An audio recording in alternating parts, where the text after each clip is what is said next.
女人上班时不小心踩到了一张没烧完的纸钱，结果就被脏东西盯上了。其实在我们老家遇到这种事儿，一般人都会觉得晦气，随口就会说一句百无禁忌，然后赶紧离开。要知道逝者为大，踩到他们的纸钱就相当于断人家的财路，对逝者也是极为的不尊重。而这个女人不仅没把民俗禁忌放在眼里，转头还把路边烧纸的老奶奶怼了一顿。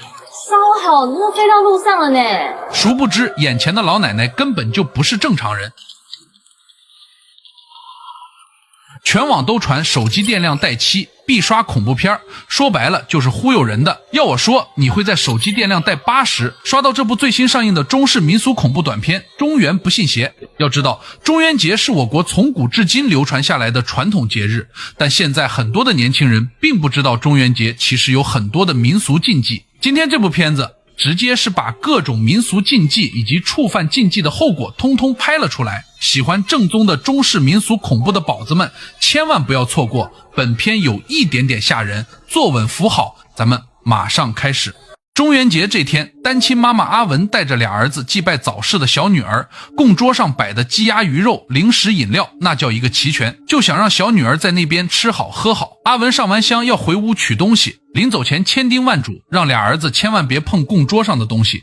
这俩小子嘴上答应的比谁都痛快，结果他妈刚一转身，大儿子扭头就把话当耳旁风了。妈妈说这是给好兄弟的，不能偷吃啦。有那么多，他们够吃啊。你不要偷吃啦！你偷吃干嘛？你说这孩子虎不虎？小儿子还拦着，可大儿子这馋嘴包哪听得进去，抓起一包薯片就开造，心说这么多吃的，少一包能咋的？殊不知他这一吃可真要出大事了。没一会儿，这大儿子就不对劲了，眼神直勾勾的跟丢了魂似的盯着墙角的鸟笼，直到阿文喊他吃饭，他才突然惊醒一样赶紧去吃饭。可接下来的操作直接把阿文吓出一身冷汗。平日里饭量小的跟猫似的，今天却跟恶鬼似的疯狂往嘴里扒拉米饭，拦都拦不住。我不是说不要再吃了吗？你在干嘛？阿文怕他撑坏，一把抢过勺子。好家伙，这小子直接上手抓饭往嘴里塞，那吃相别提多吓人了。阿文心里犯嘀咕，这孩子咋回事？难道中邪了吗？弄成这样怎么回事啊？去洗澡。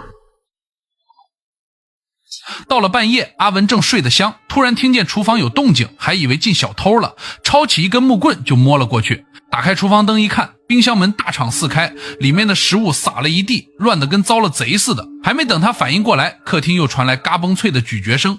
阿文心都提到嗓子眼了，壮着胆子走过去一看，我的妈呀，大儿子正抓着鸟笼里的鸟直接塞进嘴里，竟然给生吃了。那场面直接把阿文吓得腿肚子转筋。这就是第一个禁忌，偷吃贡品，这可不是闹着玩的，祸从口出，病从口入，这话在这儿算是应验了。接下来咱再说说第二个故事。女人是个白领，名叫静香，典型的手机重度依赖者，走路都不抬眼皮，一门心思刷手机。中元节早上出门，一脚就踩在了正在燃烧的冥纸上，这冥纸可是阴间的通货，你踩它不就是断游魂的财路吗？换别人早道歉走人了，可静香倒好，非但不觉得自己错了，还嫌晦气，转头就把冥纸扔进火盆，对着烧纸的老奶奶一顿怼。可老奶奶就跟个雕塑似的，一声不吭。可等静香一转身，下一秒到了晚上，静香加班到半夜12点，保安好心打电话问要不要帮忙锁门，静香不耐烦地回绝了，说自己走的时候会锁。结果电话刚挂，办公室的智能门锁竟然自己响了。您好，系统已启动完成。静香还以为是系统故障，起身去开门，可刚坐回工位，门锁又自动锁上了。您好，系统已启动完成。怎样啦？烧自己射了吗？来回折腾2回，静香这暴脾气立马上来了，当场给保安打电话质问：幸好保全吗？是，您好。不好意思，我刚刚有说我自己设定保全的，你们现在在恶作剧是不是啊？我们没有设定保全，是你们一直上锁又解锁，重复好几次。保安听完直接一头雾水，告诉他这边监控里显示的全是静香自己在门内反复上锁解锁。静香这才慌了，后脖子冒凉气，这屋里指定有东西。静香吓得赶紧收拾东西跑路，可刚踏出办公室大门，脚下又踩到了白天那张冥纸，一阵阴风吹过，他浑身一哆嗦，早上那个烧纸的老奶奶正悄无声息地贴在他身后。这就是第2个禁忌，脚踩冥纸。你说这静香吃亏就吃亏在自己多嘴上，纯属自己找不痛快。接下来继续第3个故事，大学生阿强，这小子也是个不信邪的货，平时也不爱洗衣服，可到了这中元节深夜，他还心血来潮起来洗衣服了。回到宿舍后，给打游戏的舍友打完招呼，就赶紧上床睡觉了。刚躺到床上没一会儿，阿强就觉得浑身奇痒无比，跟有无数小虫子在身上爬似的，翻来覆去睡不着。没办法，只能再次起身去公共水房冲个凉水澡。结果刚到水房大门，就看见一个长发女孩在水池边机械的搓衣服。阿强心里犯嘀咕，大半夜的谁在这儿洗衣服？可也没多想，匆匆冲完澡就出来了。结果那女孩还在原地保持着一模一样的动作搓衣服。阿强心里有点发毛，赶紧溜回宿舍。本以为睡一觉就没事了，可那股瘙痒感越来越强烈，阿强只能硬着头皮再去水房。谁知一进门，那女孩依旧在原地重复着搓衣服的动作，连姿势都没变。更吓人的是，阿强擦身子的时候，他的后背突然多了好几道诡异的血红色抓痕，关键是他一点感觉都没有。到了第2天一早，阿强就跟舍友吐槽，说自己昨晚过敏，浑身痒死了，折腾了大半宿。可舍友的话直接让他如坠冰窟。你昨天有起床哦？我昨天睡前才看到你说要打呼对啊，我昨天那边打了整晚，没有看你起床过啊，你血喊鸣啊。阿强彻底懵了，难不成昨晚的一切都是梦？于是他迷迷糊糊去卫生间戴隐形眼镜，刚抬头，下一秒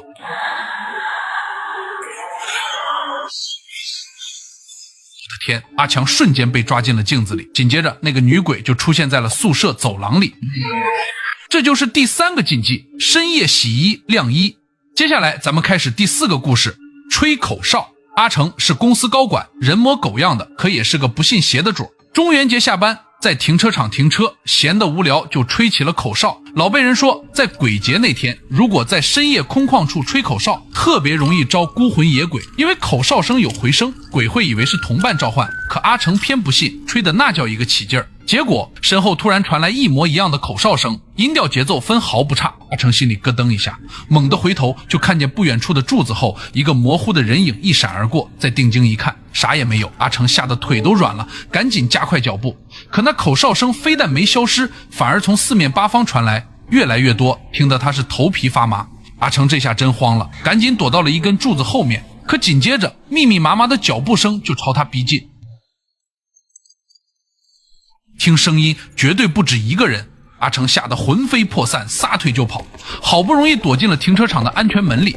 他趴在门缝往外一看，这一眼差点让他心脏骤停。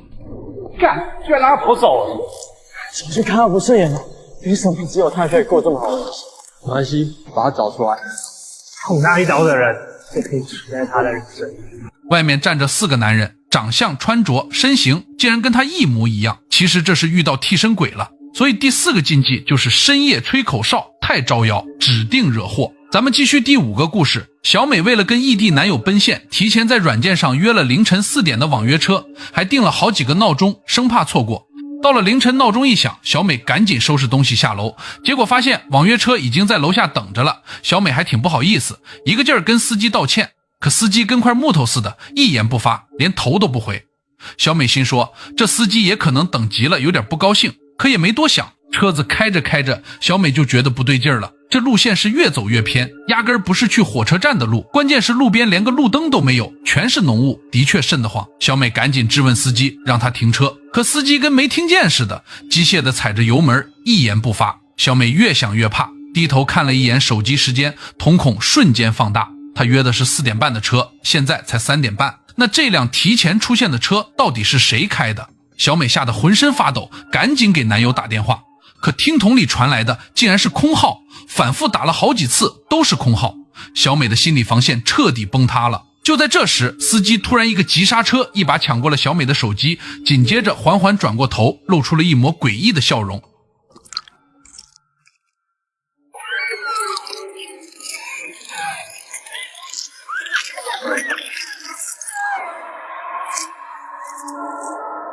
这就是第5个禁忌，深夜独行。还还搭乘来路不明的车。老一辈说夜间不出门可不是吓唬人，防鬼是假，防人才是真啊。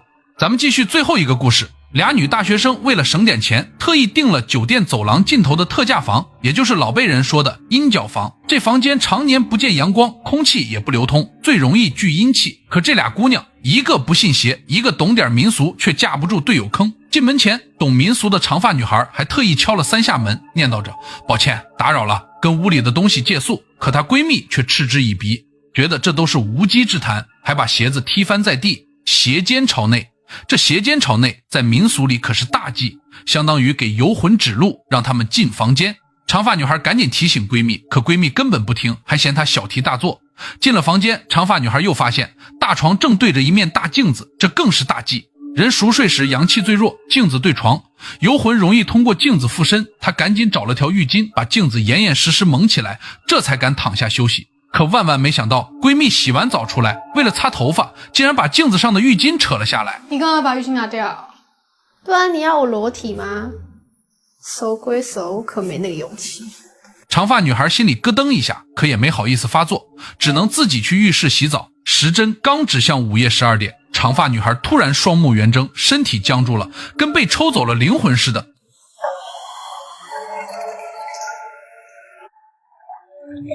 半夜，闺蜜被浴室的诡异动静惊醒，推开门一看，直接吓傻了。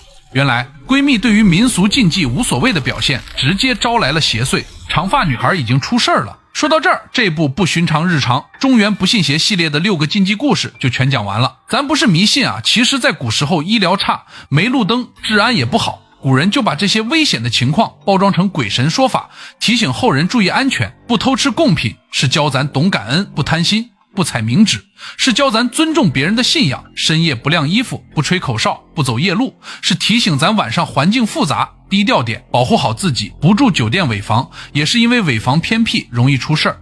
说白了，这些禁忌都是老祖宗的生活智慧。电影里的这些人之所以出事，不就是因为贪心、傲慢、无知吗？觉得自己百无禁忌，啥都不怕，结果呢，一个个都栽了跟头。这也戳中了现实中很多人的毛病，总觉得老传统过时了，看不起这些民俗规矩。可真正能护住自己的，从来不是百无禁忌，而是心里有敬畏，懂收敛，知分寸。其实中元节的真正意义从来不是吓唬人，而是追思先人，感念亲情，捡起老祖宗留下来的本心，踏踏实实过日子。当然了，咱也得说清楚，电影里的情节都是艺术加工，纯属娱乐效果，大家还是要相信科学。最后问大伙一句，在你们的老家还有什么民俗禁忌？评论区可以讨论一下。好了，今天的故事就到这里，我是听雨，关注我，咱们下期再见，拜了个拜。